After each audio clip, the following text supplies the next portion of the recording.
You rolling? What happened on 9/11 is a phony, and we've never learned the truth about 9/11. The whole agenda is to create a one world government where everybody has an RFID chip implanted in them. All money is to be in those chips. And this is given me straight from Rockefeller himself. This is what they want to accomplish. Aaron, what do you think women's liberation was about? We, the Rockefellers, funded that. We funded women's lib. They do whatever they want to do. What we want doesn't matter anymore. It's their agenda, it's their plans that matter. They have all the money they want. They can make all the money they want. They have a machine that can make all the money. It's not about money. It's about control. It's about their vision of how they want to see the world. You hear George Bush saying democracy means freedom. No, democracy equals New World Order. I believe God put me on this earth to be the best person I could be, and put everybody on this earth to be the best they can be. You have to stand up for what's right in life. And unless you do that, you're nothing.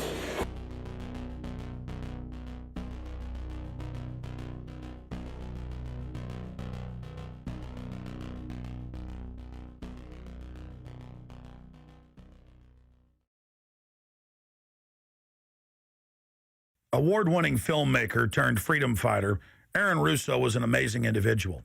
He'd been battling cancer for more than 3.5 years when he began making America Freedom to Fascism, that he shot, directed, edited pretty much on his own with just the help of a few people. An amazing individual. A long life of award-winning films, of hard work, and for standing up for the Bill of Rights and Constitution. When we first went and shot this interview, I put it out on the web for free. But parts of it have never been seen. So here today, you're going to have a chance to see the in-depth interview, the final interview with Aaron Russo. But his important work lives on. He made one of the definitive films exposing the elite that control this nation and the world, the private Federal Reserve. And the information he put out 2 years ago rings more true today than ever. And his film, America Freedom to Fascism, and Mad as Hell, and the other great works he did just continue like ripples in a pond to light bushfires in the minds of men and women everywhere. So this film is dedicated to the one, the only, Aaron Russo. You rolling? I'm honored to be interviewed by Alex Jones, a truth seeker, fighting for justice in America. Now he's charming me. He's getting me all smiley. Aaron, when did you start to think something was wrong in the world, or start to find out about the whole banking cartel and the Federal Reserve System, the New World Order? Well, that was a progression of events. I've always been a very independent person, always believed in individuality, and that we were put on this earth to be unique individuals to fulfill our God-given potential, and that the only way to fulfill your potential is to be free, to find out who you are, and to make your errors, to make mistakes. And as I grew up, I began to realize more and more the government was inhibiting me in things that I wanted to do. And what happened, I was very successful in the ladies' lingerie business. I worked for my dad. He had a small undergarment business. And I created the first ladies' bikini panties back in 1963, actually. And then I opened up a nightclub in Chicago called the Electric Theater that opened up the day Martin Luther King was assassinated. All right, and so the city of Chicago was in flames the day my club opened, and nobody came out to the club. And well, what happened was that that was the year of the Democratic Convention in Chicago in '68, and so my club became a hangout for the hippies, and because they wanted to go to Chicago and protest what was going on. And I was having a concert at my club one night to raise money. And the police raided the nightclub, my club, for no reason at all. And I was standing outside in my office overlooking the street, and I saw all these paddy wagons pulling up in front of my club. And I was a 24-year-old kid. I had no experience at all, really. So what are these paddy wagons doing here? And then I saw all these cops getting out of the paddy wagons coming into my club. I said, oh my God, they're raiding me. And so I ran down to the stage, and I got on the stage, and I stopped the band from playing. And I said to the people in the audience, we're being raided, so sit down on the floor, cooperate, and pull out your identification and cooperate with the police. And as I said that, two of the cops from behind threw me onto the floor and grabbed me and started dragging me out of the club. I'm going, you know, victory, victory. You know, I'm playing it for all it was worth at the time. I was a kid. And then I saw the fire department there. And the fire department was dumping garbage cans, the garbage all over the floor. And I thought to myself, well, why are they doing that? You know, very quickly as they were dragging me out. And I didn't quite understand it. So they threw me into the paddy wagon. As I got into the paddy wagon, one of the cops grabbed my testicles from behind and squeezed. And I went into the paddy wagon in gigantic pain. And the next person that came into the paddy wagon, the cop, as he was stepping in, the cops took the billy club, smashed him on the head with it, and just split his skull, you know, for no reason. I mean, there was nothing wrong. So that was kind of your wake-up. That was my awakening. It's like, what is going on? I thought this was America. So I initially blamed it on Chicago and made a daily thing. It was Chicago. And anyway, it was the headlines of the newspapers the next day. You know, there was my picture in the newspapers, the headlines, electric theater short-circuited, it was raided. And in the article, they went ahead and they said that the reason they raided the club was because the fire department came there and saw it was messy, full of garbage, and the hippies started attacking them, which was totally not true. Those dirty hippies? It was totally false. You know, it was a complete fabrication. So they ran a false flag on you. They framed you. Yeah, of course. You know, and I was in shock. I said, people lie like that? People actually do these things? I couldn't believe it. You know, it was an awakening to me. And I went on television, I told people on television that they lied. Nobody cared. Nobody cared what the truth was. You know, it was shocking to me. And then a week or 2 weeks later, I forget exactly what it was, two cops come to see me, a lieutenant and a sergeant, a captain and a sergeant. And they said, Mr. Russo, we're sorry if you got hurt that night at the club in the raid, but we're here to tell you that if you want to keep the club open, it's going to take $2,000 a month, and we're going to come see you once a month, and whenever we have to raid you, we're going to call you, you know, and we'll let you know we're going to come in tonight and raid you. This was mafia. Well, the police mafia, Yeah.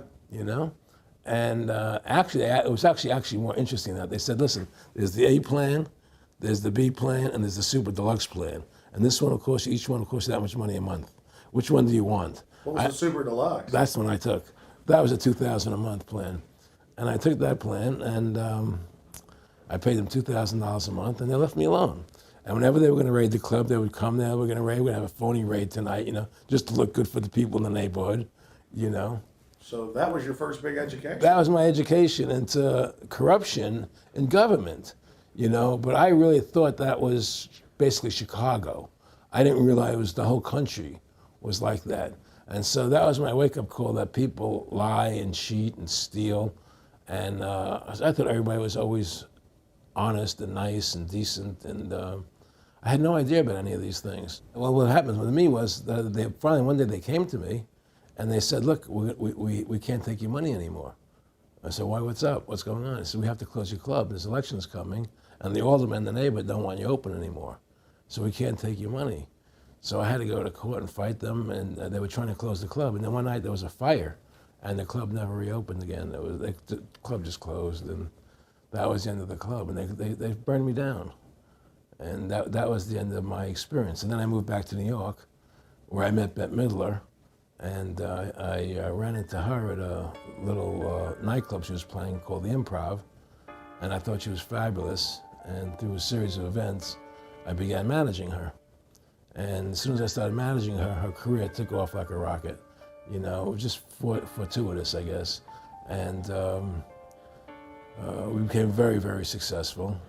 And through managing Bette, I started producing shows on Broadway where I won the Tony, and I produced a television show where I won the Emmy with Dustin Hoffman and Bette, you know, and then I produced The Rose for her, where she got Academy Award nominations. And then that led me to producing Trading Places, which everybody knows, you know. I think it's the best Eddie Murphy movie. Well, it's a good one. I don't know if it's the best, but it's a really good one. And I'm very proud I made that movie. And so in my mind, I feel as if I've made a classic comedy in Trading Places. a classic musical in The Rose, and a classic documentary in Freedom to Fascism. You know, so I'm very proud of my work that I've done as a filmmaker. Aaron, why do you do this? What's the philosophy of your life? What do you think life's all about? I think the importance of life is to like yourself. If you don't like yourself, nothing means anything. To like yourself means you have to respect yourself. To respect yourself means you have to take actions that you respect if somebody else did them. And what's the point of living if you don't like who you are? You can have all the money in the world, and if you look in the mirror and you don't like what you see there, what's the point of it? So to me, the most important thing is that I like who I am, and that I take actions that I would respect if somebody else did them. That you live a life of character, honesty, truthfulness, and I believe that a person has the ability to mold their character like a sculptor can mold a piece of clay. You know, there's no saying their leopard never changes its spots. I don't believe that. I believe people have the total ability to mold their character into what they choose to be in their life, what their ideals are. And that's what I try to do with my life. I am not the same person today I was 30 years ago. I've changed a lot because I wanted to be something better than what I was before. And my philosophy is that you have to like yourself, you have to be a decent person with character and integrity and honor. And that's what's important. Back in the late 80s, I was a pretty big silver trader and gold trader. And I don't think I've ever told this story on tape before. I was a pretty big silver and gold trader. And I always paid my taxes. And I took what was a legal tax deduction on my silver trades. And a few years later, I think it was 88 or 89 or something, the IRS claimed that what I did, and other people did as well, was now illegal. We couldn't do it anymore. But they made it retroactive. I said, what do you mean retroactive? It was legal then. I did what was legal. I said, yeah, but we're making it illegal retroactively. And that's not good. So you owe us $600,000 or $800,000. For what? It was legal. How could you make something retroactive? Change the law backwards in time. It makes no sense. Well, we're doing it. And so everybody said they can't do that. So we went to court, a class action lawsuit. And the judge agreed with the IRS and said they could do it retroactively. And that's when I knew that there was something wrong in America with the IRS and the system here. You know, Aaron, you were telling me this story last night, and before you even finished saying in the late 80s, the tax law, I said retroactive. And I knew that because they literally ruined my dad, but he paid. He didn't know. He still thought this was America. And it was legal tax law, what you're supposed to do. They said retroactively you owe, and with not just retroactive, but they said you also have penalties and interest. That's right. So how do you have penalties and interest on something when they retroactively change the law? Well, first of all, they can't retroactively. How can you do anything retroactively? Penalties and interest are a farce. The whole thing, because they do whatever they want to do. And that's when I realized America is not America. It's not the land that I was taught it was. Because they can do whatever they wish to do. And there's nothing the citizen can do about it. Now, you've made America Freedom to Fascism. I want to walk through that film, and I want to encourage everybody out there to get a copy of it on DVD. It was also in theaters around the country, and I think the best film out there on the Federal Reserve and the IRS and the whole banker scam, and I want to discuss that with you here. But I wanted to go back a little bit to the point that we discussed last night, where you don't advise people to not pay. And I do the same thing. People say, well, wait, you're saying it's a scam, but you're saying go ahead and pay it. And I like the way you summed it up. Well, it's really fairly simple. I mean, since making that movie, you know, many people come to me and ask me whether they should pay their income taxes or not, you know, and I never advise people not to pay. And the reason I tell them, I say, look, I've done a lot of research. The Supreme Court has ruled that the IRS has no authority. The 16th Amendment did not give the IRS the authority to tax your labor and your wages. That's a fact. All right, the Supreme Court is the law of the land, you know, and the IRS does not trump the Supreme Court. However, that being the case, the fact is, if the mafia would come to you and say, we want $2,000 a month or we're going to hurt you, I would not advise you not to pay them, because you may get hurt by not paying them. Whether it's legal or not doesn't necessarily matter. You're going to get hurt if you don't. It's the same thing with the IRS. They can hurt you. They can put you in jail. They can torture you. So if you don't pay them, you may get hurt. So I never advise people not to pay. You know, I tell people, yeah, pay your taxes. Look what happened to Congressman Hansen. Yeah, Congressman Hansen's a great example. Pay your taxes. But you know what? Shut down the Federal Reserve System, and eventually you won't have to pay those taxes anymore. See, the IRS is a symptom of the problem. The real problem is the banking industry and the bankers in this country. That's where the real problem lies. That's the root of our problem. That's why we've lost America, okay? So yeah, pay your taxes, because if you don't pay them, you might get hurt. And I've heard all the arguments, you know, what tax protesters say and so on and so forth. And I don't call them tax protesters. I call them the tax honesty movement, because they're being honest, you know, at least. But the fact of the matter is, you're being forced, you're being compelled to pay it because you're facing jail sentences, you're facing time, you're facing corruption of the courts if you don't pay, right? And so you pay it, because you just like you'd pay the mafia.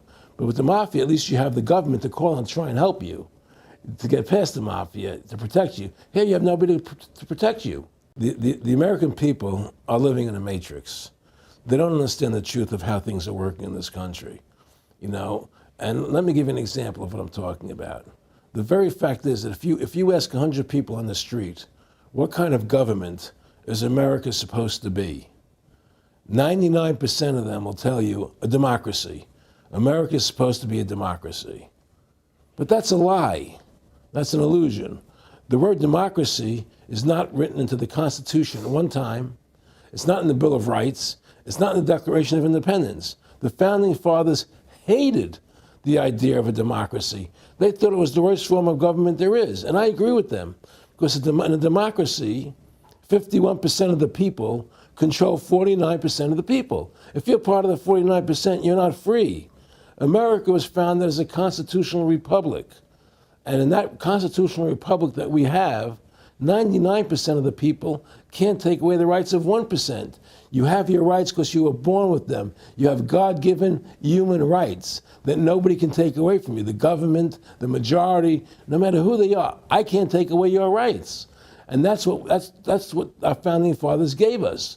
But the psychological operations that they do to us, they make us believe that we're a democracy and that majority rules, you see? And they want you to believe that. Because then they tell you this poll says this many want this and this many want that and this many want this, and it doesn't have anything to do with anything. Well, Hitler was elected. Hitler was elected. Hitler did everything legally. And in a constitutional republic, a minority is protected against a majority. Wasn't it Benjamin Franklin, to paraphrase, that said democracy is two wolves and a sheep voting on what's for dinner? Exactly. And then he also said, in a republic, the sheep would have a gun to protect himself. You know, and that's the truth. America's not a democracy, but you ask the most intelligent people what form of government America is supposed to be, they'll say a democracy. Because that's what they've been brainwashed. They've been psyoped into believing that. They believe that we're in Iraq. They believe we're in Iraq to promote democracy. The word democracy, you hear George Bush saying democracy means freedom. No, democracy equals New World Order. Democracy equals slavery. The word democracy is not synonymous with freedom. It's the opposite of freedom. Democracy is the worst form of government you can have because it's majority rule. And the government can tell you exactly what they want to tell you to do because the majority wants it. I don't care what the majority wants. I live my life as I choose. And if I don't commit violence, theft, or fraud against another human being, I can live my life as I wish. That's my choice. And if I'm allowed to make mistakes, because when you make mistakes, you learn from them. You grow as a human being. We're put on this earth to become the best individuals we can be, to fulfill our God-given potential, right? We're not here to put on this earth so that the government can tell us how to live our lives and what we must do. We put into these systems and these paradigms. No. The same thing in health. You know, if you're sick, you have to have a certain protocol. Nonsense. You know, be individuals, think for yourself, have critical thinking, you know? And so what's happened is that because they've taught everybody that we're a democracy, which is not true, now, so then in 1913, they bring the Federal Reserve System into being, right? And now you have this Federal Reserve System, which then in 1913 got the right to create money for the government, when before that the government created its own money. Now the government, when it needed money, had to borrow it from this private bank called the Federal Reserve, which is a private bank owned by individuals, incorporated in Delaware. And so what happens is now the government borrows money from them to fund the government. Then the government says, well, we have to pay these people interest. How are we going to pay them interest? Let's impose a tax on the labor of the American people, which never existed before, to pay the interest to the bankers. In fact, in 1980, Ronald Reagan said not 1 red cent of your income tax money goes to run the country. It all goes to the Federal Reserve. Well, it was the Grace Commission report that said that not one nickel goes to the infrastructure of the country, And I guess Reagan quoted that. Then. Right. And so, but the point I'm trying to make is that by creating this Federal Reserve System, the government now became dependent on these private banks for money. And they started taxing us, you see. And so now what happens is that in 35, I believe it was, Social Security started. And they gave Social Security cards, said not to be used for identification, the Social Security number right on the card, right? And through Social Security, they started deducting money out of your paycheck. That was the first time they were ever could take money out of your paycheck, because people agreed to it because they thought it was going to their retirement fund. And so then when they instituted the income tax again, they started taking money out of your paycheck because Social Security could do it. And then they could do it again. You see what I'm saying? And so now they've even taken control of the tax payment itself. I mean, literally like you're a slave. They're taking it right there when you make it. Exactly. They don't even trust the public enough to go send them a and pay check. themselves, Right. So they take it out automatically because they know people aren't going to want to pay it. So what's happened is that through the implementation of the Federal Reserve System, the government has become vested in these bankers, and they get their money from the bankers. And so then they impose a tax on us, which makes us more slaves, makes it more difficult for us to survive, right? Giving them more profits. And now what's happened is that through the Federal Reserve System, the bankers have pretty much taken control of our government. It doesn't matter Republican and Democrat anymore, because they're both the same. Neither one of them are talking about shutting down the Federal Reserve System or stopping the payment of taxes, or any of the big issues that face Americans, right? So I had a friend, Nick Rockefeller, okay, who was one of the Rockefeller family, and he, when I was running for governor in Nevada, he came to me, introduced himself to me through an attorney, and we became friends. We started talking about things, and I learned an awful lot from Mr. Rockefeller. And one of the things that we used to talk about was the ultimate plan of the banking industry, what they wanted to accomplish. And the goals of the banking industry, not just the Federal Reserve System, but the private banks in Germany and England, all over Italy, all over the world, they all work together. They're all central banks, and they're all part of the Communist Manifesto. Central banking is one of the major planks of the Communist Manifesto. We talk about America being a capitalistic country, but yet at the same time we have a central bank that plans everything for us, right? And the graduated income tax is another plank of the Communist Manifesto, right? So right there you have two major planks of the Communist Manifesto that have been brought in because of the Federal Reserve System, okay? So the ultimate goal that these people have in mind is the goal to create a one world government run by the banking industry, run by the bankers, and they're doing it in sections. The European currency, the euro, and the European Constitution is one part of it. Now they're trying to do it in America with the North American Union, right? And they want to create a new currency called the Amero, right? And the whole agenda is to create a one world government where everybody has an RFID chip implanted in them. All money is to be in those chips, right? There'll be no more cash. And this is given me straight from Rockefeller himself. This is what they want to accomplish. And all money will be in your chips. And so instead of having cash, anytime you have money in your chip, they can take out whatever they want to take out whenever they want to. If they say you owe us this much money in taxes, they just deduct it out of your chip digitally. Total control. Total control. And if you're like me or you, and you're protesting what they're doing, they can just turn off your chip. And you have nothing. You can't buy food. You can't do anything. It's total control of the people. And that chip's connected to a database that has your purchasing records, what you do, what Everything. you sell. Everything is in there, you know? And so they want a one world government controlled by them, everybody being chipped, all your money in those chips, and they control the chips and they control people. And you become a slave. You become a serf to these people. That's their goal. That's their intentions. More than a decade ago, I began getting secret government documents, and we published them, where the feds were training the local police and the military that gun owners, conservatives, people that made frequent references to the U.S. Constitution were terrorists. That's a quote. But in 2009, it broke into the national media when we received the secret MIAC report from a state police officer. And that was in the state of Missouri, but the feds had written it, demonizing Ron Paul, people that wanted to end the Federal Reserve, people that wanted liberty and freedom. And now more secret reports have been released, like the Department of Homeland Security report, which the feds admit they wrote, that says returning veterans are the number one terror threat in America, that gun owners are part of that number one threat, that people buying ammo are the number one threat. Think about this. You have these private bankers overthrowing the United States, and they're secretly training the police that gun owners and patriots and veterans are the number one threat. So they're saying the American people that follow the Constitution and Bill of Rights that'll actually stand up against this tyranny are terrorists, because they are the terrorists. They are the criminals coming in with a corporate takeover, a hijacking of the nation.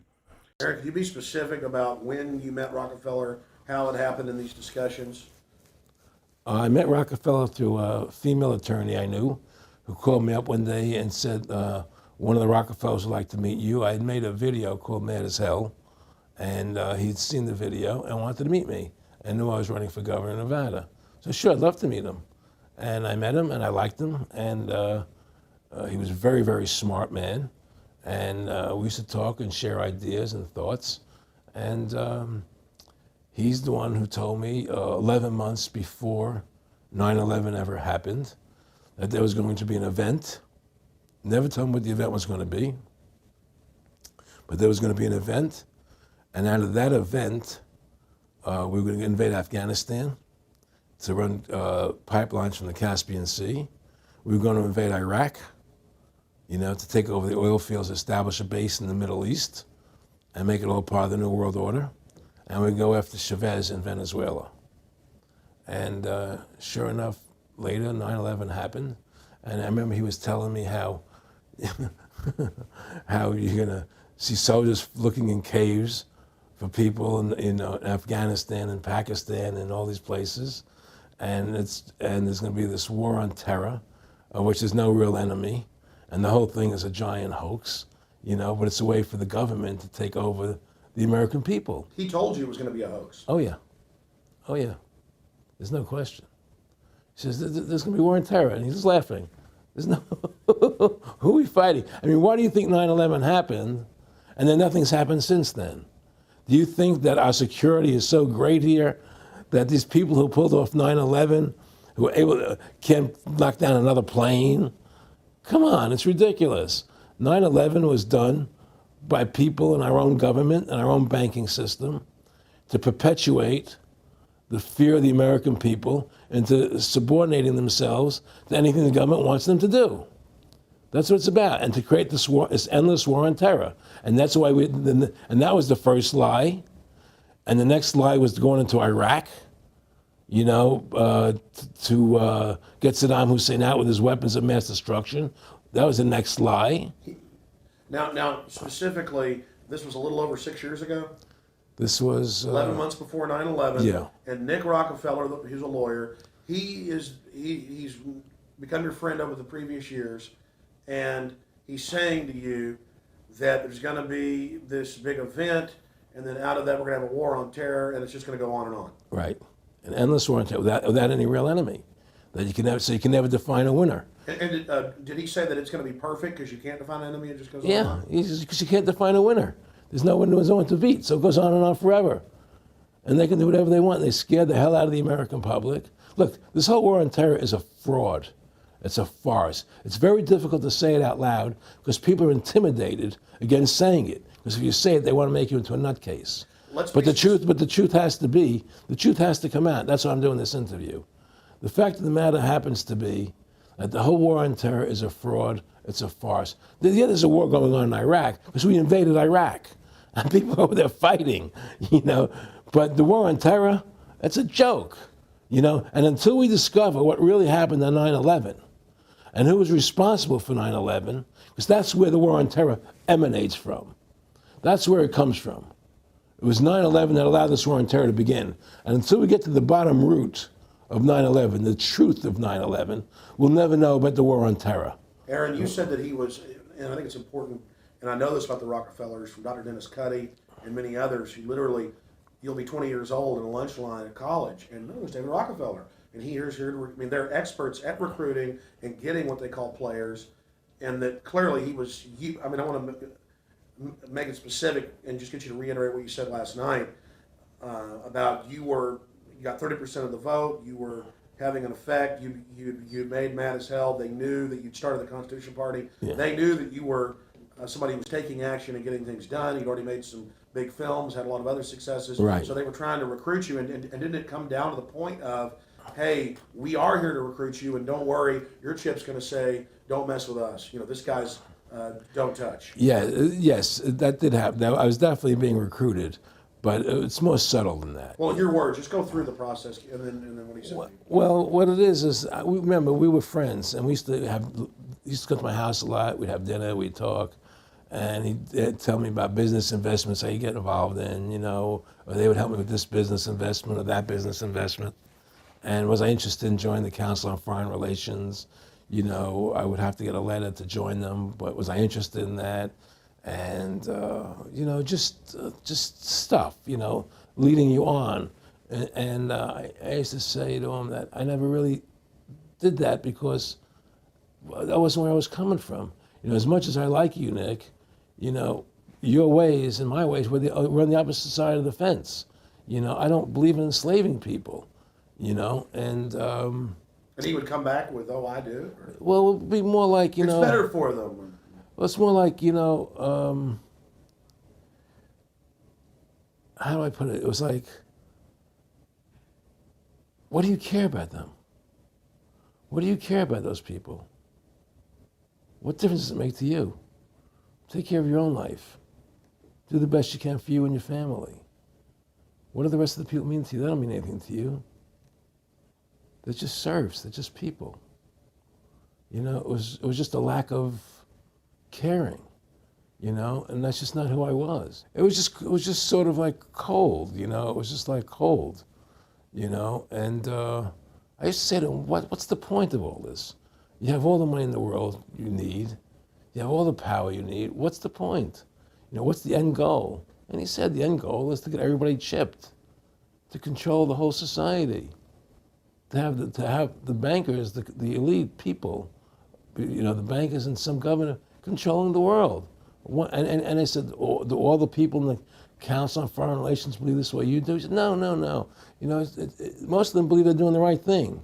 A lot of them believe it's better off being socialistic. You know, we have to convince people that socialism is really capitalism. Because America's becoming a socialist country. It's a communist country today. And here we are years later after Aaron Russo points out that this is not a capitalist or free market country, but is really socialist. In fact, here's the cover of Newsweek. We are all socialists now.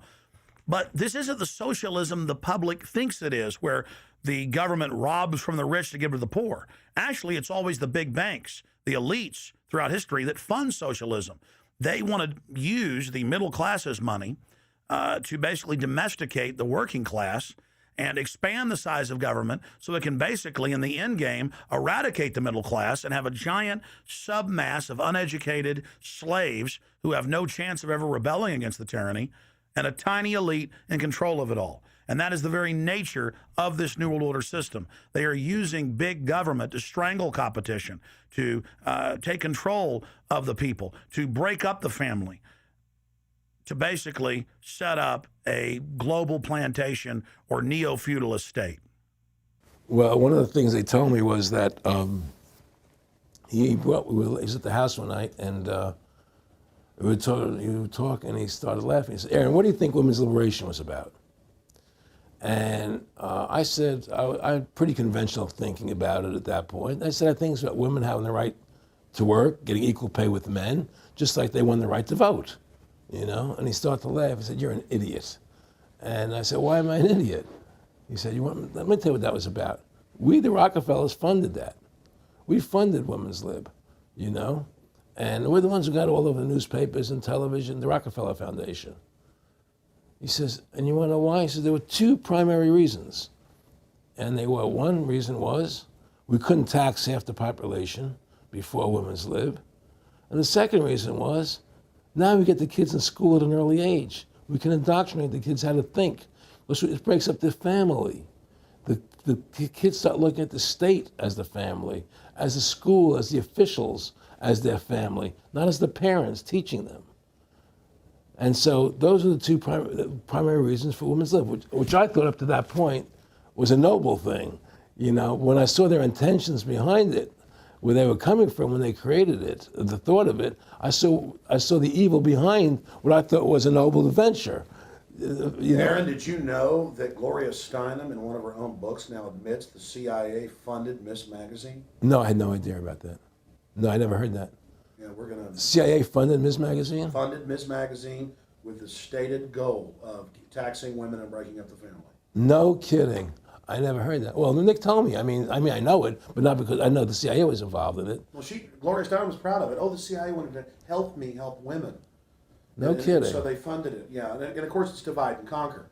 Right, and of course. What they do is they focus in, obviously, on real problems. Women were getting shafted in many ways, but the elite wasn't planning to help them. They were planning to really shaft them and take men away from them. Look at what they did with black families. You only had about 10% illegitimacy 50 years ago in black communities, and now it's over 90%. And look at welfare. You were going to give you some money, but you can't have a man in the house. Right. And so that was further to degrade the family. Totally destroyed. And now illegitimacy is over 50% in the general population. Right. Well, see, the whole thing is these people control the money, so they make all the rules. You understand? And they put whatever rules they want into effect. And the truth is, America has really become a socialist, communistic country. And everybody says it's a capitalistic country. It's not a capitalistic country. You know, how could it be capitalistic when you have a central bank? That's the first. It can't be. You know, It's a planned economy.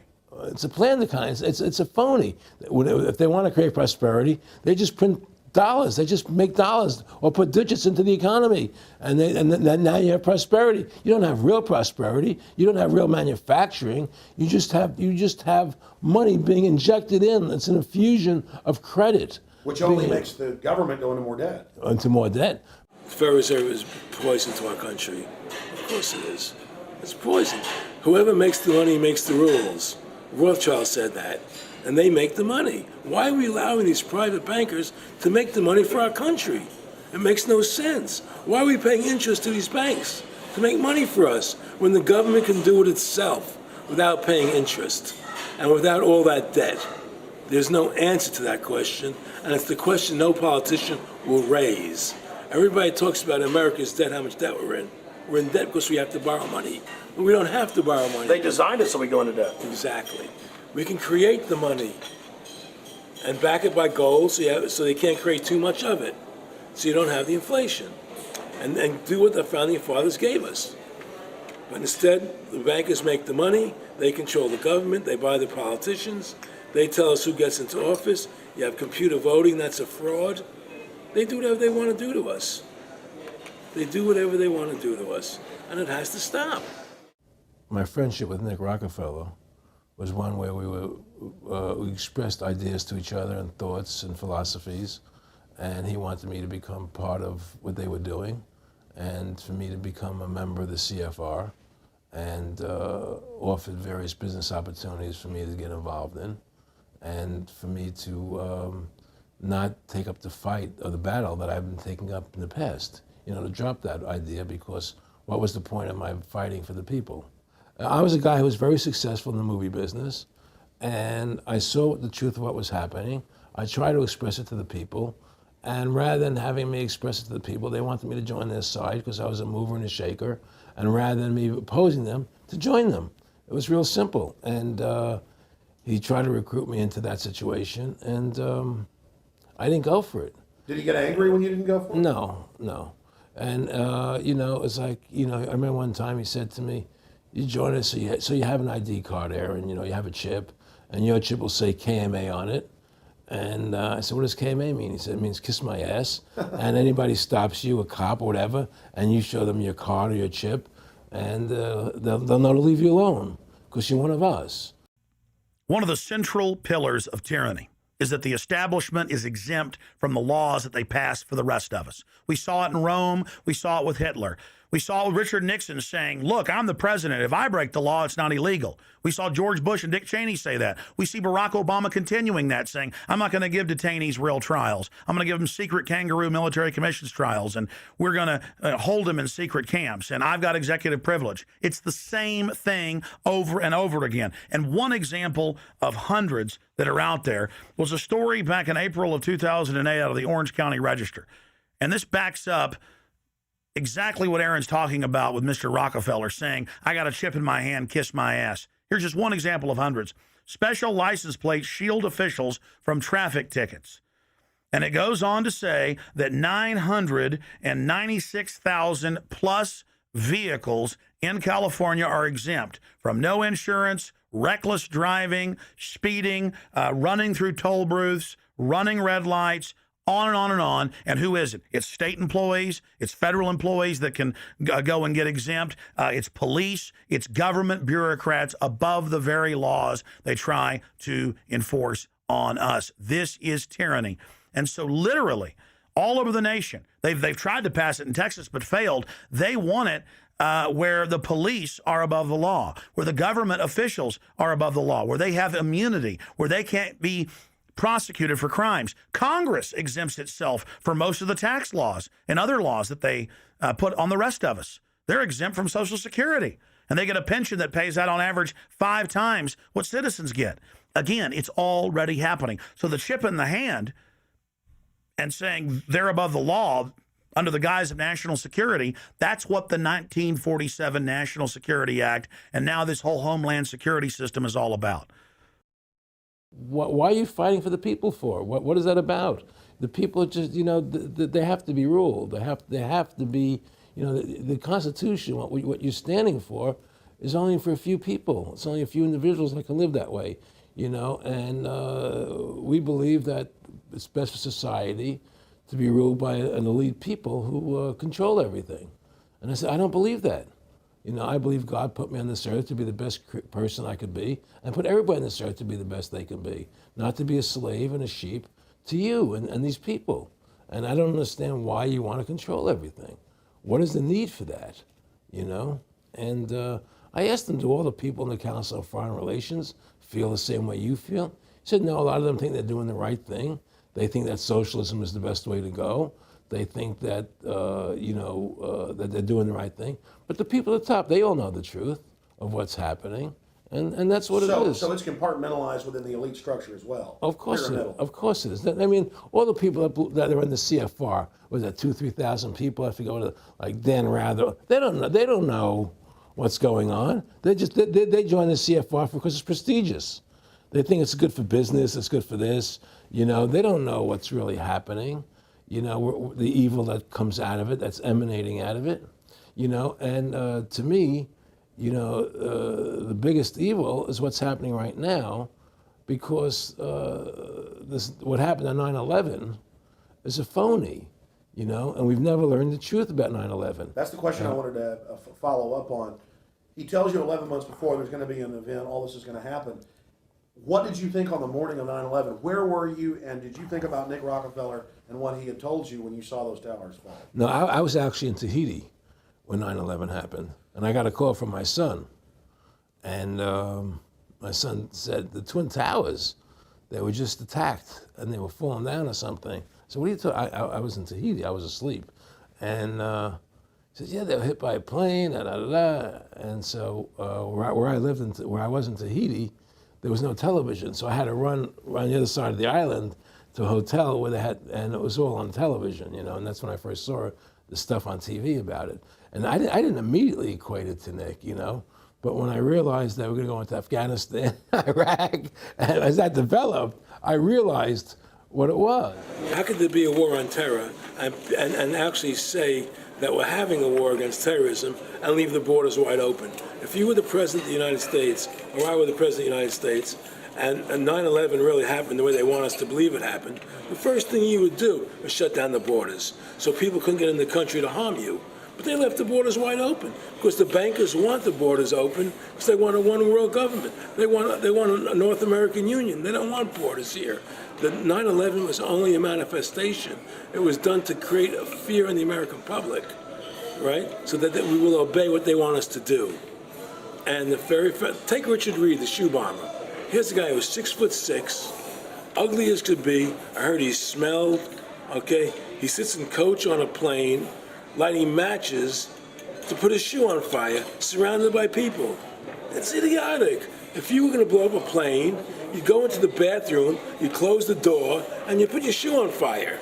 You're not going to sit there surrounded by people lighting matches on a no-smoking flight. They want you to believe this nonsense. It's ridiculous. 7/7's come out now, and the majority of the British people think it's an inside job, and all the evidence points towards it being an inside job. Yeah, I mean, what happened in London? Yes. All this is nonsense. It's just keep people in fear.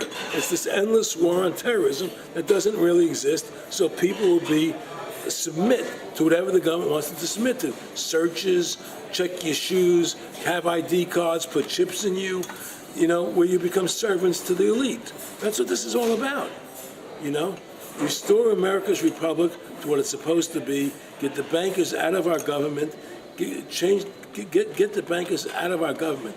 Government should stop borrowing money from the banks. Government should make its own money, restore the republic, individual freedoms. That's what this country's about. And until we do that, we're gonna be slaves. I mean, to me, I see people like Bill O'Reilly on television, right? And I see how much they control the media. Like there's this girl on Bill O'Reilly the other night from an organization saying the world can't wait. And this girl was spot on. Everything she was saying was the truth. And all Bill O'Reilly could do was call her a lunatic. He couldn't challenge the facts. They just call people names.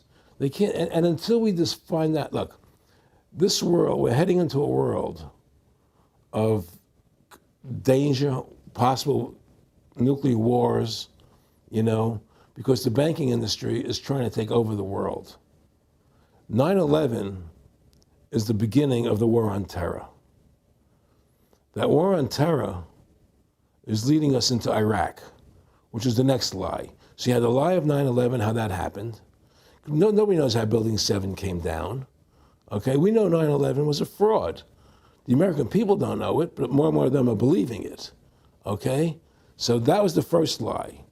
Besides the inception, I'm not going back to the inception of the Federal Reserve, that original lie, but 9/11 was the first lie in this present state we're in. 9/11 is the kickoff of the war against the American people and the people of the world. 9/11 was a phony. It's a fraud. It didn't happen the way they told us it happened.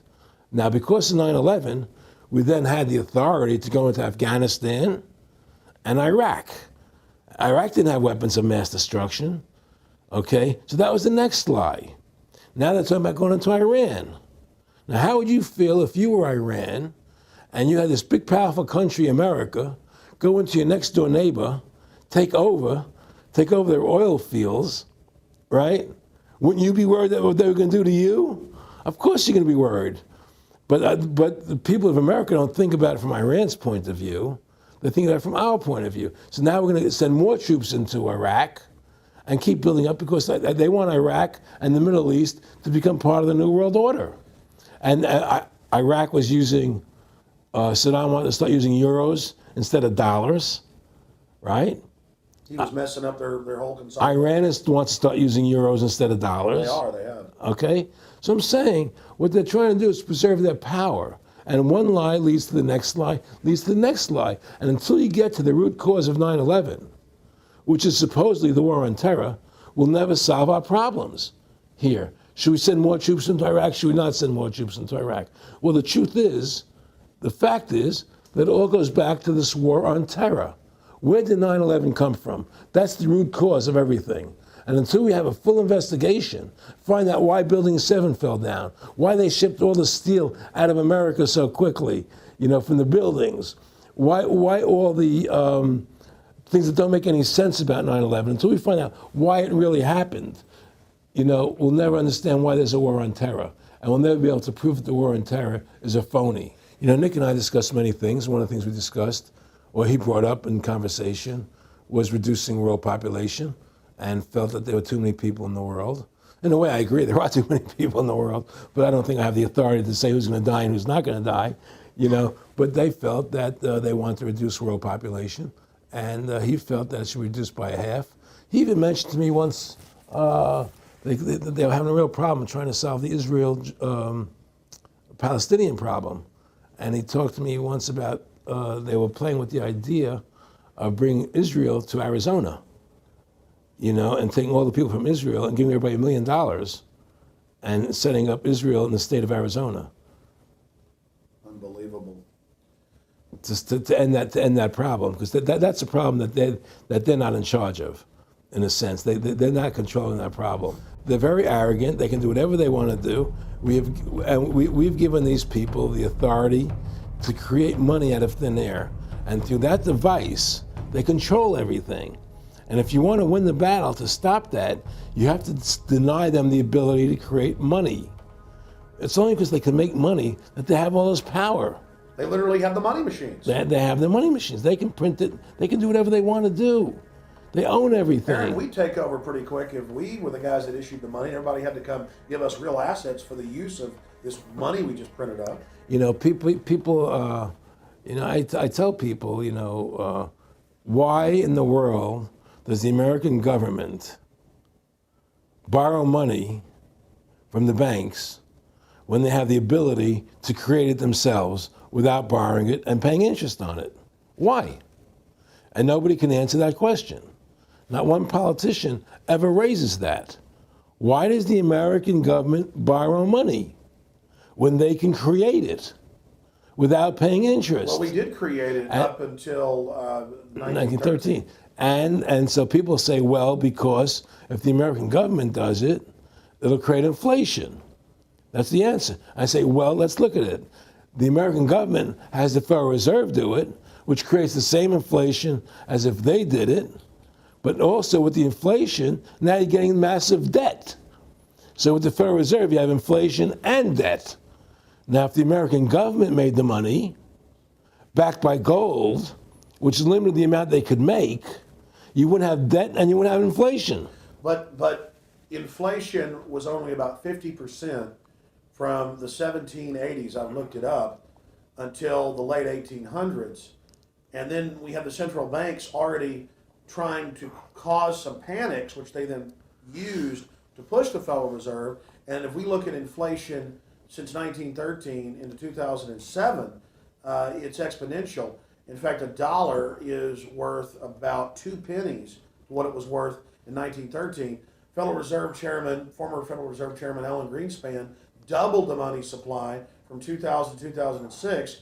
And then Edward Bernanke, the new Fed chief, came in and said he was going to double it again in the next 2 years. And then he said, now I'm going to make the money supply numbers secret. And so now we don't even know. Right. But the evidence is they are just, in the curve of inflation, it gradually grows. And then suddenly at a point, it goes straight up. And it seems it's parabolic, yeah. Yeah, parabolic. But the thing is that the only thing I disagree with you on from early 1800 to 1913, there was no inflation other than during the Civil War. When Lincoln was well, printing. I'm talking about how much a dollar was worth, and I know it never changed. There was no inflation in that whole 100 years. There was no inflation. People knew what the money was worth. They could retire. They knew what it would cost them to live their lives out. There was no problem. It was only since 1913 when the Fed came in that we created massive inflation and massive debt. So then what you said earlier, then there really wasn't inflation. There was no inflation. So you don't get inflation when the government issues the money, at least in the U.S. history. Well, not if it's backed by gold. Well, exactly. But I'm talking about, and I did look this up, and I believe that if you look after the country was set up, and some of the things that happened with Andrew Jackson and the rest of it, there were points where it spiked and there were manipulations. There were points, mostly during the Civil War. Yeah. And that's Mostly- because Lincoln printed so much money to pay. Exactly. That's right. But once that ended, but basically there was no inflation other than that during that short period of time. I mean, a loaf of bread was a loaf. Of course, the same thing. People could plan their lives. Today, they've planned inflation. Now you have two parents working. They can't afford to pay for their family anymore. The kids are going to state-run schools now. The kids are being indoctrinated how to think. They're being given Ritalin. They're being given all these drugs. The whole country's being dumbed down. It's all because of the Federal Reserve System. And the Federal Reserve System and these bankers are responsible for the demise of America. And if we ever want to win this battle, you must shut down the Federal Reserve System. And we must shut down these bankers and restore sound money to this country. Will you talk a little bit about some of the families that own the private Federal Reserve, the stock in it? And I mean, obviously, you say you're not a big expert on Bilderberg Group, but you talk about how it's the same system worldwide. It is the same families. They meet and kind of set the policy each year, and then it goes to the Royal Institute of International Affairs in England, it goes to the CFR in the U.S., and then these are their management bodies where they wield control, really the de facto Congresses over the nation. So, I mean, I would like to get you to speak some about the families that own and run the Federal Reserve, and if you can connect it into these other international bodies. Well, I can't speak to those families because I can only speak about, what I know for fact. Everything else is speculation, and I don't like to speculate. I know about Rockefeller because I was friends with him. We talked about it, and I can tell you firsthand. What did Rockefeller tell you about the Federal Reserve and their family owning part of it? Well, he said the New York Fed is the main controlling interest of the Federal Reserve System. They control the bulk of it. So the New York Fed is really the Federal Reserve System. Even though there's 12 different banks, it's run by the New York Fed. And the New York Fed is basically the Federal Reserve System. So who's ever running the New York Fed is where, and the families that control it, control the New York Fed. And they're the main engine behind the Federal Reserve System. And that's a wing of the Bank of England. Well, the Bank of England and the Federal Reserve are partners, and the Bank of England is a private bank, and so is the Bundesbank in Germany, and the bank of all the banks of the G8 countries are all private banks. They're private central banks. And look, what happened in Europe? Didn't Europe vote down the European Constitution? Yes. They're still doing it. Didn't they vote down the euro? They're still doing it. They don't care what the people vote. They do whatever they want to do. What we want doesn't matter anymore. It's their agenda, it's their plans that matter. Isn't that prima facie evidence of a tyranny? Well, there's no question we're in tyranny. There's no question we're living in a world where the American citizen is no longer a free individual human being to do the things that they wish to do. We're slaves, and it's getting worse. What do we got to do to bring these people down? In my opinion, you must shut down the Federal Reserve System. And I think that there has to be an uprising. There has to be an uprising. People have to stand up. I can't do it alone. You can't do it alone, Alex. And we need to get a majority of people, not a majority of people, but It was 5% won the war against the British, a highly motivated group. But I agree, people have got to get angry first. I mean, not just, we know it's corrupt and that lackadaisical. We got to get pissed. people don't seem to have the courage to do what they have to do, I want to say you've got a lot of courage. Well, thank you. I don't know if I have a lot of courage. I just have Well, I want to thank you for what you're doing for my family. I have a sense of conscience and I have a sense of justice. I get nervous about what I do, but I do it because there's no other choice. I couldn't live with myself if I didn't do it, But the fact of the matter is, I've ostracized myself pretty much from Hollywood. People are afraid to deal with me in Hollywood a lot because of what I do and the things I say. I don't go along with routines. A lot of people in Hollywood know the truth. They're not willing to stand up and speak about it. And I know many of them have seen my movie, and they know I'm right, and they won't talk about it because everybody's afraid. Everybody's afraid because they think that this money they get, these Federal Reserve notes, are really money, and they think they have a comfortable lifestyle, and they're afraid to change. They're afraid to stand up for what's right. And until people are willing to stand up and have the courage to do what they need to do, it's not going to change. And hopefully, what you're doing, what I'm doing, what other people like us are doing, can affect the change, that people will stand up and say, hey, I've had enough. The thing is, we have one advantage, that they need us to cooperate. See, if we don't cooperate with them, they can't win. And so they always need our cooperation to go along with their programs. So they try to sell us. Right. They try to sell us. Democracy, this majority says this, believe in this, do that. The war on terror, we got to be scared. Let yourself be scared. They're always trying to do things to sell us so that we'll go along with them. And once we learn not to cooperate with them, then we win the game. And that's the point. Don't cooperate with them. Don't go along with the program anymore. Stop it. Join forces. You and I should run for president and vice president and take over this country and bring freedom back to this country. That's what it's going to take. Two people like you and I, statesmen who believe in freedom, who believe in Thomas Jefferson and the Constitution and the founding fathers to make this country whole again. Because right now it's in the grip of the evil ones, and the only way to stop that is for good men to stand up. Was Edmund Burke said, evil can only thrive when good men do nothing? Yes. Right? We got to do something. That's what it is, Silence is golden, but when it comes to your freedom, it's yellow. We have to stop being scared. We have to stand up and do what's necessary to stop these bankers, these elite, this government full of lies, congressmen full of liars, people destroying our borders, creating a government. I mean, imagine this. Here you are in America, and they're combining America, Canada, and Mexico into one country, the North American Union, and the American people don't know anything about it. It's not even in the press. They'd rather talk about Rosie O'Donnell and Donald Trump calling each other names than discussing the fact that we're merging into one country. The press doesn't even report it. Or that Paris Hilton doesn't wear underwear. Yeah, Britney Spears. But I mean, who cares? I mean, the fact of the matter happens to be that tells you how controlled the media is.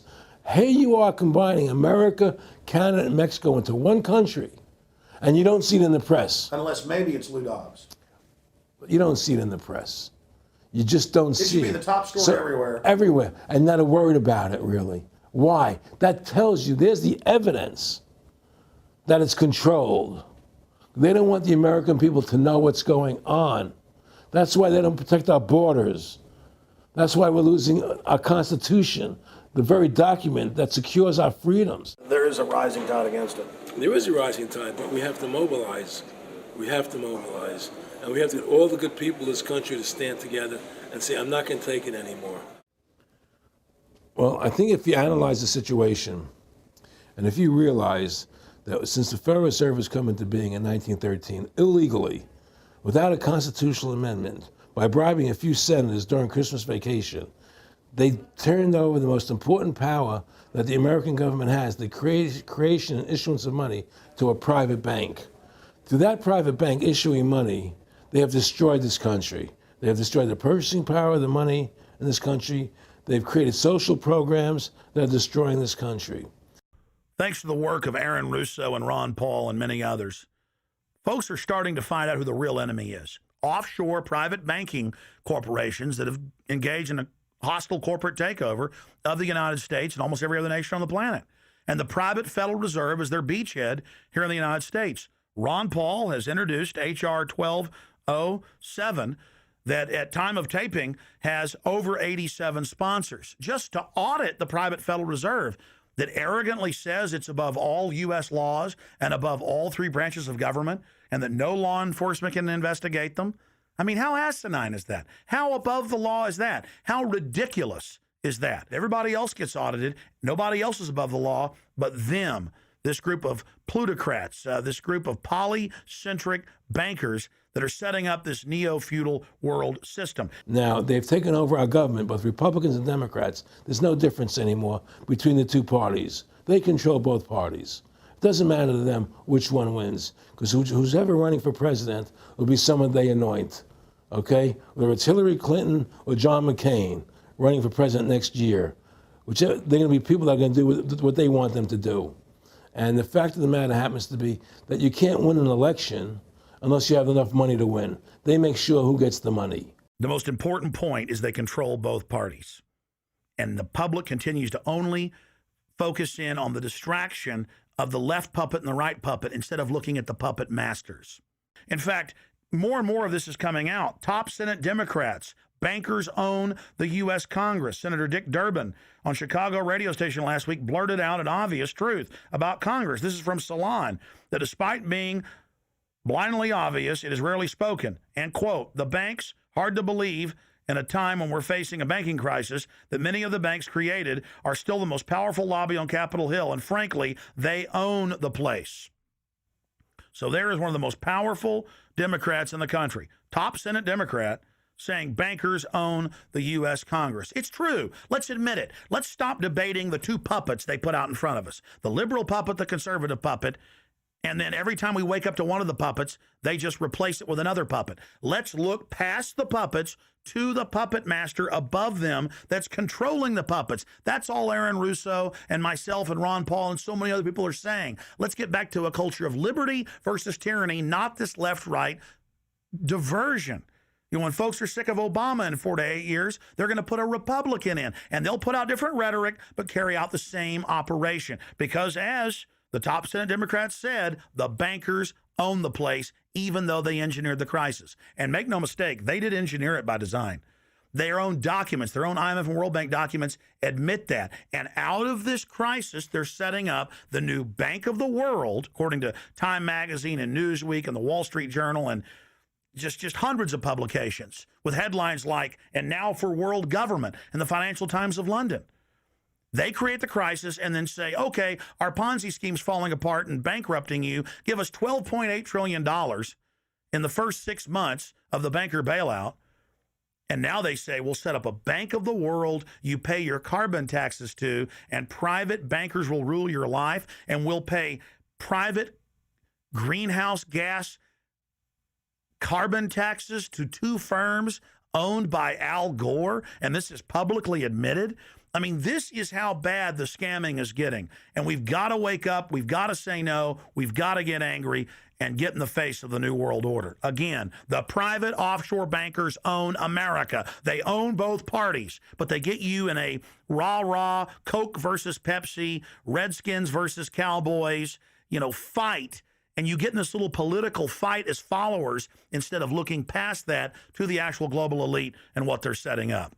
So through these bankers attempting to taking over America, knowing that America was the freest nation in the world, it was necessary for them to take over America, take away our gun rights of freedom to bear arms, and create a country where we become slaves. Because once they took over America, the rest of the world becomes a lot easier for them.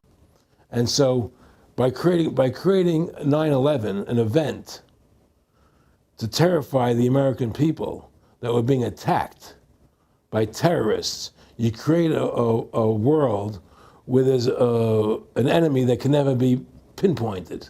You can never win the battle. It's a 100-year war. It's a never-ending war on terrorism, right? So you're always fighting this war. And through the war on terrorism, which is the 9/11, which is the first lie, then you create the war on terrorism, which is the next lie. Then you create the war in Iraq for weapons of mass destruction, which is the next lie. And it's one lie to the next lie to the next lie. Now it's going to be Iran, the next lie, sending more troops and a surge into Iraq. Think about what Aaron Russo is saying here. The war on terror is a war on the American people and the people of the world. You see, the elites always sell the public on tyranny by attacking a minority that's unliked first, or the outsider. Oh, we're just getting rid of the Bill of Rights and Constitution, having secret arrest and FEMA camps and the Military Commissions Act for foreigners. It's just for them. And now the federal government has been caught saying that gun owners, conservatives, people buying ammunition, they've been caught saying that returning veterans are the #1 threat to Homeland Security. And in a way, that's true. People that know about the Bill of Rights and Constitution and know that our country is being taken over and hijacked by foreign banks, I guess they are the threat to the criminals that have done this. That's all the New World Order is a private corporate takeover of the nation states, of the governments of the world. And then these private corporations bring in a tyrannical form of neo-feudalism that they call corporatism or fascism. Mussolini said that fascism should properly be called corporatism. And that's what it is. And they create the socialism to get control of the wealth and to control society. And then they pipe the profits to themselves. So they socialize the general public to get control of us, but it's private above us. It's basically just slavery. Now, think about what Aaron Russo was saying here, and it's absolutely true. This is a war on the American people. They build Homeland Security, they build the police state in the name of fighting foreign enemies, and then they flip it all around to use it against the American people and the MIAC reports and the DHS reports and the rest of it. This whole thing was set up for the people, and Aaron Russo nailed it. It's just one thing leading to the other. And it's always with the event, it's always in the point of taking over more countries, more dominance, you know, making sure the American dollar, making sure the G8 stays in control of everything. And what they want to do is to control the American people, control the people of the world, put RFID chips in everybody, so everybody's a slave to these central banks. Did you ever talk to Nick Rockefeller after he told you all this and then 9/11 took place? No. But he did. He told me that you're going to see men running around caves looking for Osama bin Laden. You know, you're going to see men looking for, you know, these guys, and they're going to be, you know. They told you it was all going to be bull. It's a phony. The whole thing is a fake. It's a fraud. Was he laughing, or was he just coldly saying this? No, it's more laughing, cynical, laughing. You know, it's more like, look how stupid everybody is. Look how stupid everybody. We can do whatever we want to do. Well, it is ridiculous. It's like with Al Zakari. They claim they killed him like 14 times. And then they never said, well, we didn't kill him last time, but we killed him this time. They never even, now they're like practicing being ridiculous. Well, what about bin Laden being in the American hospital, getting kidney help? Yeah. Right? In the American hospital, right? They could, if they wanted Osama bin Laden, they could have gotten him. Oh, yeah. He was right in the American, after the coal. Well, every time our troops really would keep catching Taliban leaders, they would be ordered by the generals to let them go. That's come out in the newspapers, but only here or there. And they kept going, and then Pat Tillman was complaining about it, and then he got shot. I've talked to his brother. Oh, you did? And then he got shot, and there was a big hero charging Al-Qaeda. No Al-Qaeda, somebody shot him in the back. Look, we're dealing with complete evil. We're dealing with complete evil. And until the American people wake up and say, we don't want this evil in our country anymore, and we want to come back to a country of decency and goodness and integrity and honor, you know, we're going down that road. And that's what it's going to take. It's going to people to stand up and say, we don't want to live in this kind of a world anymore. You know, I believe we should pull all our troops out of Iraq. I believe we should leave other countries alone. Let other countries live their lives the way they choose to. You know, stop trying to spread democracy around the world, which is the worst form of government there is anyway. Restore our republic to what it's supposed to be, and go back to what the founding fathers gave us, and try and restore that. Restore the republic. Like the point of everything is that we have to mobilize. Each one of us. You and I can't do everything, Alex. You and I may be leaders. We may be out there, and people listen to us, what we have to say, and follow us. But the truth of the matter happens to be, it takes all Americans to stand together, to stand tall, to mobilize and say, we're not going to take this anymore. I'm mad as hell. I'm not going to take it anymore. We're going to stand up and fight the battle. And you and I can't do this alone. We're just leaders of the thing. But other people have to join in with us and stand side by side, shoulder to shoulder, and say, I'm not going to take it anymore. That's what it's going to take to win this effort, and to stop cooperating with the government and with all their rules and regulations, and to wake everybody up, to hand out DVDs of my movie, to hand out DVDs of your movie, to educate everybody to what's going on. Well, if you don't fight the corruption and you don't stand up for what's right in life, you're going to end up being a serf and a slave, and you're leaving your children a world that you wouldn't want to live in yourself. So how can you, in decency, behave that way? You have to stand up for what's right in life. And unless you do that, you're nothing. Well, freedom and liberty is what people really want, you know, and it's time to stop the duplicity of the government from lying to us. You see, many people know the truth of what's happening in this country. They know the truth, like the numbers you gave about 9/11. But they're afraid to stand up. People have to find their courage and stand up and say, I'm not going to take this anymore. I know the truth, you know. And it's like they create a situation where if you tell the truth, you're considered a lunatic. You know, in other words, if someone goes on a TV show and says 9/11's an inside job, oh, you're an idiot, you're crazy. They call you names. You can't be afraid of that. Well, it doesn't The work truth is- anymore. I mean, they have no facts. Just calling you crazy doesn't make you crazy. Well, we know that. They also go get kooks who are kooks to put them on and then say they represent us. That's right, exactly. Another tactic. Exactly. And Bill O'Reilly's great at that. Sean Hannity is great at that. They just put people on who they can dominate, you know. But Why do you think guys like that, they're not stupid? I mean, I've talked to people that know them. They know the truth. Why do you think they decide to join the evil? that has to be in their hearts. I mean, I had the opportunity to do that, and then in my heart, I couldn't do it. So it has. But I mean, how could you or I consciously be involved in something like putting AIDS virus in black Africans' vaccines? I mean, what the hell? I mean, it's like we're not good guys either. I mean, I don't think I'm like some special perfect person. What the hell's wrong with this elite? I mean, what are they running around doing evil? I mean, they just run around continually doing evil. Well, I think a lot of them think they're doing the right thing. I think a lot of them think they're doing the right thing. Not the top elite, but people within the system, you know. But I think that it's all about, as Nick said to me, it's about control and power. They have all the money they want. They can make all the money they want. They have a machine that can make all the money. It's not about money. It's about control. It's about their vision of how they want to see the world in their eyes. And, you know, you and I believe in individuality, in the person being the dominant thing, the individual being the dominant person.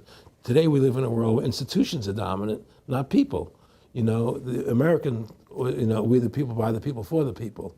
Now it's we the institutions, by the institutions, for the institutions. People are secondary. It's all about corporations and institutions. And the Federal Reserve is the biggest institution in the world. You know, if you ask somebody what's the biggest corporation in the world, they'll say Google or Walmart or Exxon or something. But the biggest corporation in the world is the Federal Reserve System, right? And all the other corporations feed off the nipple of the Federal Reserve System. Well, it's like the Monopoly game. The bank always wins. It has unlimited money. It's not the people playing on the board. Exactly. The bank owns the board, the box, the Right. the shelf it's sitting on. But that's because you gave them the ability to make the money. You have to take that away from We them. need to take the bank away from the private bankers. Exactly. You have to take the creation of money away from the private bankers, and you'll solve 95% of your problems. Well, I mean, look at America. 10% growth rates every year like China's having right now. The U.S. had 10% growth rates until the Federal Reserve took over. And then if you look at that, it all starts really going downhill from there. Well, they destroyed the American worker. What they've done, here's what's happened. The Federal Reserve has created this massive inflation in America, which means that the American worker has to keep making more money to keep up with the cost of living. The more money they make to keep with the cost of living, the less competitive they become in the world economy. So now what happens is we have to pay our workers so much to keep up with the cost of living. Say, well, screw the American worker. Let's go overseas now and get the cheap labor. But really, that's a war being waged against the middle class. Of course the it is. bankers print the money. Really, this is a war being waged against the middle class. The bankers print the money. Everything they're doing is about destroying any private pools of wealth or independence. Yeah, but what I'm trying to say is because of the inflation that they've created, they've now allowed other countries to outcompete us. You see, because other countries don't have to pay as much money as we have to pay here to our workers to survive. Yes. So now we're not competitive anymore. So we've lost our manufacturing base. We've lost our competitive. In the old days, the American worker, you wanted to buy everything American. You wouldn't buy anything from Japan, which was cheap crap. And what does that leave us? It leaves America this military force, and so the elite's giving us a deal.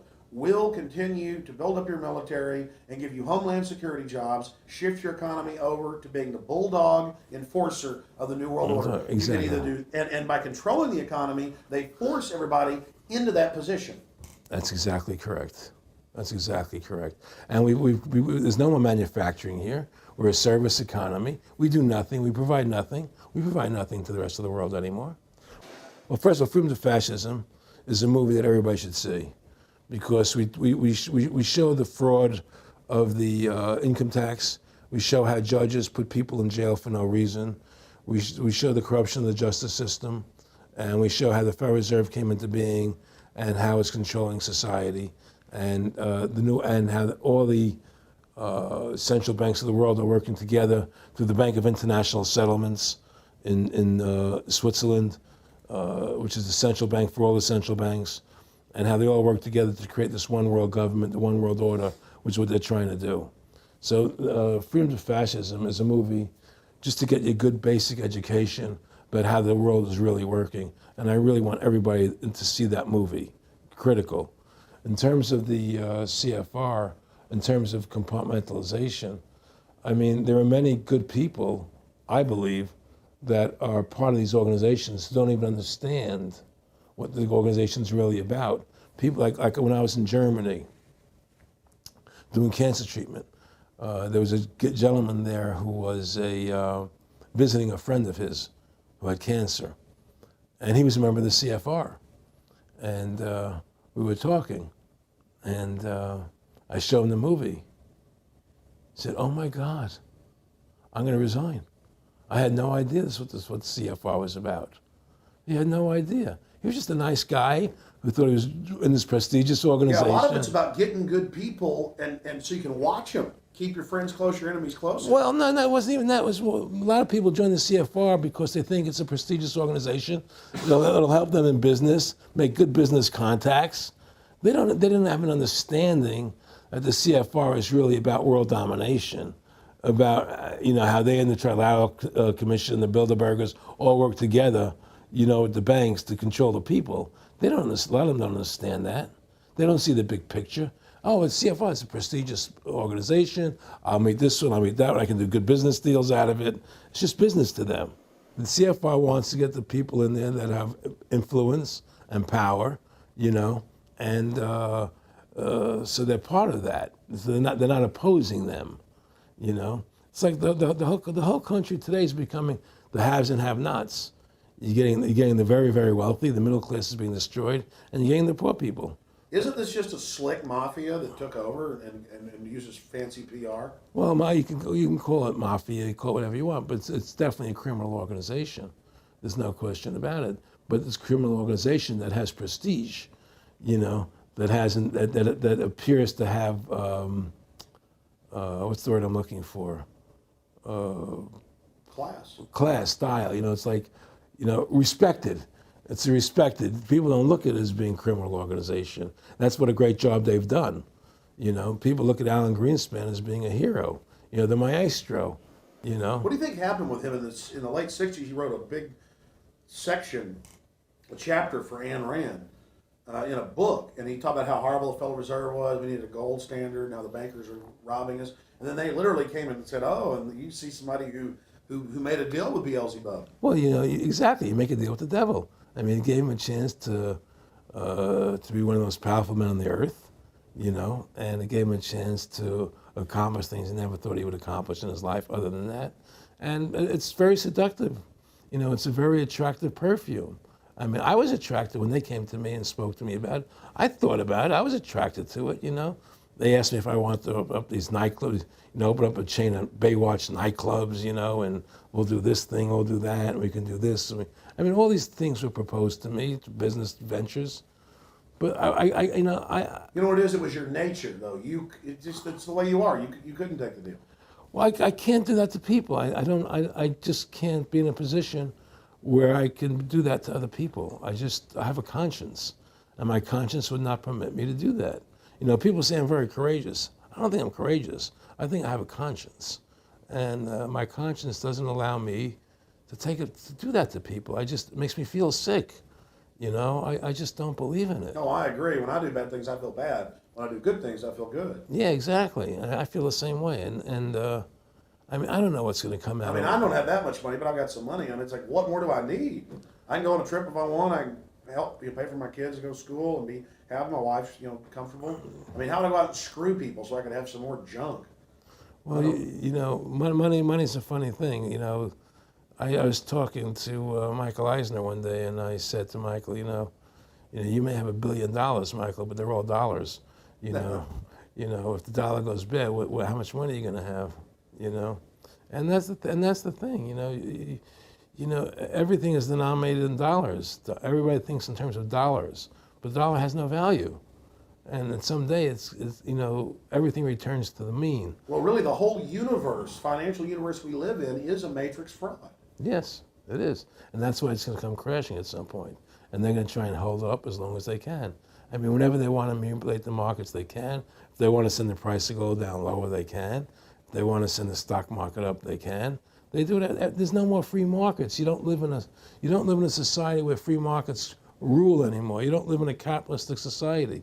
You know? But meanwhile, they say it's capitalistic Right. and free market all day, when really they're waging war financially and politically. Exactly right. Aaron Russo, I want to thank you for this interview. Anything else you want to add? No, I'm happy to do it for you. How about your website? My website, freedomtofascism.com. Go over there, take a look at it, you know. But just, folks, you know, all I can say is, you know, take our country back, restore the Constitution. Don't let these bankers do this to us anymore. Stand up, don't be afraid of them, and do what you got to do, you know. And I have plans in the works, and when I get over my problems, you know, we'll reveal them, you know. And Well, I'll be supportive of that. thank you, Alex. And listen, you've done a great job alerting people to the truth. And don't, in other words, don't be afraid to be ridiculed by these people. You know, if 9/11 was a phony, and I know it was, then stand up and say it's a phony. Don't be scared to tell the truth. Don't allow their you know, their powers of trying to make you look silly to frighten you. What do you think of what Charlie Sheen did? I love what Charlie Sheen did. I was so respectful of what he did. I just applauded him. People saw right through that attack. They flipped a light switch when they went after him. Yeah, but they don't. You see, the thing is that more people don't come out and do it. You know, to build that wave. Charlie did it. I'm really proud of the guy. David Lynch did. But the media was smart and didn't bite this time. Right. I mean, a few people have, but they're not picking up on it because they control the media. James Brolin did on The View. I heard that as well. But again, they're not picking Barbara up. Walters looked like she was about to have a heart attack. But they don't pick up on it. You see, they don't allow it to go anywhere. You know, it comes if someone says something, they let it die. You know, but they keep perpetuating, you know, the war on terrorism. They keep perpetuating all these things that are lies. And because we've given the Federal Reserve the money-making power, they control the media, they control the government, and they're all in bed together. So you're fighting all this propaganda all the time, and it's a very difficult fight. Americans, mobilize. Stand together, stand tall. Tell the government you're mad as hell. No longer cooperate with the government. Do not accept the national ID card. Do everything in your power to restore freedom and your individuality back to America. Stop being a country run by the institutions for the institutions. Let's go back to we the people, by the people, for the people, as opposed to we the institution, by the institution, for the institution. Stand up for your individual rights. Stand up for the godliness that's in each and every one of us. Thank you for watching this historic interview with Aaron Russo. Please don't just stand down after watching this film. Research the private Federal Reserve for yourself. Realize it is the main head on the Hydra that we have to go after. Realize that we can fight the political parties all day, but until we go after the heart, the root of the problem, nothing's going to get better. We have this ruling class of private bankers that issue all this fiat currency, and they have committed unbelievable crimes and have the audacity to claim that they're above the law. Ladies and gentlemen, now more than ever, we don't have a choice. It's us or them. Either the New World Order is removed from power, or the world faces more wars, more tyranny, and a nightmarish police state carried out by these eugenicists. So in the memory of Aaron Russo and every other freedom lover out there in history, and for the future of our children and the species, humanity itself, let's call for grand jury investigations of the private Federal Reserve. Let's arrest the bankers. Let's kick these foreign corporate criminals out of our country and get our constitutional republic back. Let's stop being distracted and diverted by the liberal and conservative puppets they stick up in our faces on television. Let's look past the front men to the actual architects of the New World Order and bring them to justice. There's no way these arrogant bastards can get away with this if we expose them and speak out against them. And more, it's coming out even in the mainstream media that they are a pack of criminals who are above the law and who have hijacked our nation. But they're only above the law in our minds. We have to expose them as the criminals they are and bring them to justice.